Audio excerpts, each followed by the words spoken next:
Okay, we're going to select B4, push an equals button. Okay, we're going to display the new car sheet, and we're going to, you can see up at the top of the formula bar it says new car sales, and so that tells us that it's linked to this sheet. Okay, we're going to select E4. Okay, from here there are two ways of entering this. You can select enter on your keyboard, or you can go up here and select the check box up top. You can see that it is entered in total sales sheet. Okay, it says 157,744 right now, and that is correct. We're going to select B4. We're going to drag it down. So go ahead and make sure it's selected. Go from your fat plus to your skinny plus and drag that down to B12. Okay. We're going to select B13 and click equals. We're going to go to the used car sheet, and we're going to select the total sales of E4, and now hit enter on the keyboard. Okay, last time we hit the check mark, now you're going to hit enter, and we're going to go ahead and drag that down. Now make sure you just select B13 now, all right? Select B13 and fill down. If you were to select anything more than that, it would have messed up what's linked together. So you just need to select B13 and fill down there. Okay, in cells A24, okay, select A24, we're going to type in total.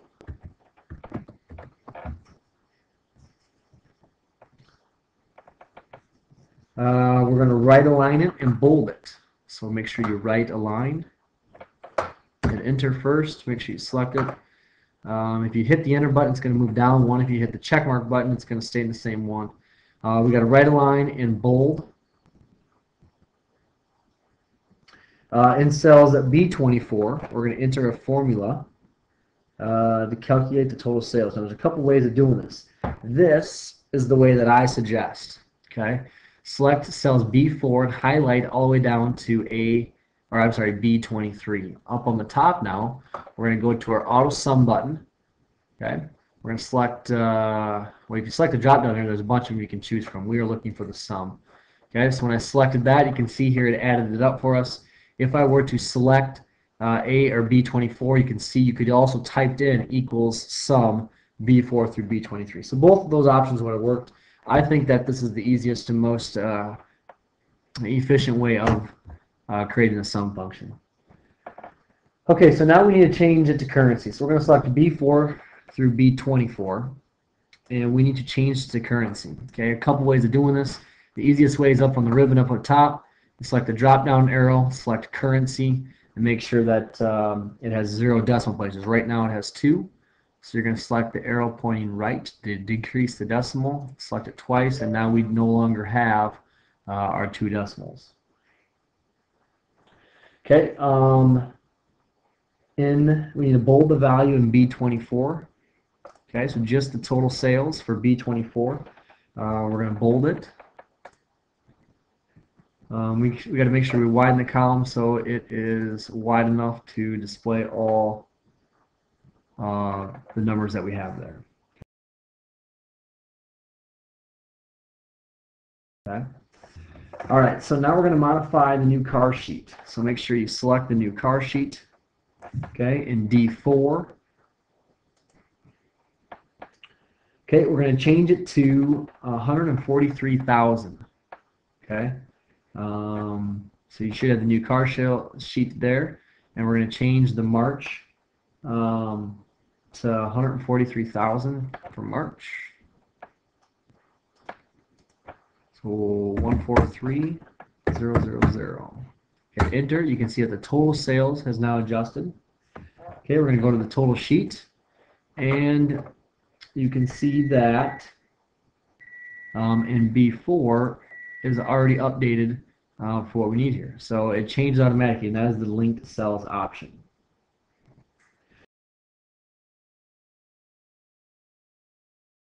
Okay, a couple things you can do now. We can view. We're going to click the view ribbon. we're going to go to page layout. This is how it's going to look if you were to print. You can see if you have a header or footer. We're going to select the page layout ribbon. We're going to select the margins, and we're going to select wide. Okay, since we're only having one column there, we can widen up the margins to put the data more towards the center of the piece of paper. Okay, and now we're going to click the page layout tab and make sure that you have print grid lines and headings. A lot of students forget to add that, so make sure you select the print grid lines and headings. Okay, we need to add a header similar to total sales page 1. Okay, so we're going to click add a header.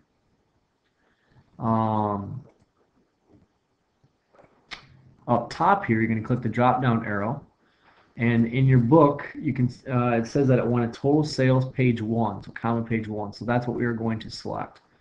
Okay, in the footer, okay, so click on the footer, and we need to add a footer with our name. So I'm going to go ahead and type Mr. Main in the footer at the bottom there. Okay, for the new car sheet and used car sheets, set the margins to wide and add a header with your name and a footer with the sheet name. Okay, so this is going to be a little bit different now. So we got to go to new car sheet. We got to select page layout, margins, wide. Okay, and then we also have to have a footer in both of those. So we're going to go to page layout and then add the footers in, header and footer. Okay. So again, for the new car sheet, we've got to make sure we have our name in the header, and in the footer we want the sheet name. Okay, so up here at the top, click the design ribbon, and we're going to click the footer, and we want the sheet name. So select the one, the option here, and you can see that new car sales is our sheet name. So we're going to go ahead and select that one for our footer. Okay, again, total sales. Or the used car sales sheet, we're going to add a header and footer. So I'm going to go to view, page layout. In the header we need our name,